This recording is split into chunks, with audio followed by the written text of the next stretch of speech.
his life before. Up on the tower, it's cold. The January chill comes drifting over the fens and wraps itself across the city like a paedophile's hand round that of a small, unresisting child. The woman isn't dressed for winter, but seems to be unaware of the cold. She blinks, and suddenly those dead eyes have tears in them. D.I. Josbury has reached the door to the chapel tower and finds it unlocked. It slams back against the stone wall, and his left shoulder, which will always be the weaker of the two, registers the shock of pain. At the first corner, Josbury spots a shoe, a narrow, low-heeled blue leather shoe with a pointed toe and a high polish. He almost stops to pick it up, and then realises he can't bear to. Once before he held a woman's shoe in his hand and thought he'd lost her. He carries on, up the steps, counting them as he goes. Not because he has the faintest idea how many there are, but because he needs to be marking progress in his head. When he reaches the second flight, he hears footsteps behind him. Someone is following him up. He feels the cold air just as he sees the door at the top. He's out on the roof before he has any idea what he's going to do if he's too late and she's already jumped, or what the hell he'll do if she hasn't. "Lacey!" he yells. "No!" Chapter 1. Friday, 11th of January. 11 days earlier. All bar one near Waterloo Station was busy, with nearly 100 people shouting to make themselves heard above the music. Smoking has been banned in the UK's public places for years, but something seemed to be hovering around these folk, thickening the air, turning the scene around me into an out-of-focus photograph taken on a cheap camera. I knew instinctively he wasn't there. No need to look at my watch to know I was 16 minutes late. I timed it to the second. Too late would look rude, or as if I were trying to make a point. Too close to the agreed time would seem eager. Calm and professional, that's what I was going to be. A little distant. Being a bit late was part of that. Except now he was the one who was late. At the bar, I ordered my usual drink for difficult occasions and stretched up onto a vacant bar stool.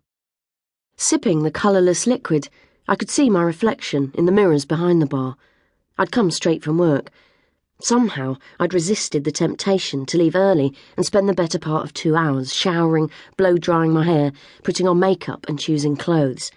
I'd been determined not to look nice for Mark Josbury. I fished my laptop out of my bag and put it down on the bar.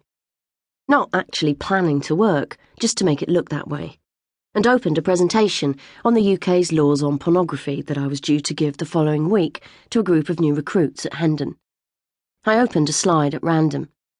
The Criminal Justice and Immigration Act. The recruits would be surprised to learn, because most people were, that possession of all non-child pornography was perfectly legal in the UK until the 2008 Act outlawed extreme pornographic images. Naturally, they'd want to know what qualified as extreme. Hence, the main content of the slide I was looking at.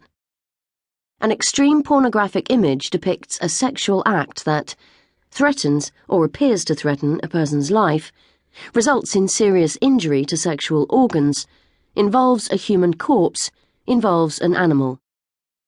I changed a spelling mistake in the second bullet point and added a full stop to the fourth. Josbury hadn't arrived. Not that I'd looked round. I would know the minute he walked through the door. 24 hours earlier, I'd had a 5-minute briefing with my DI at Southwark Police Station.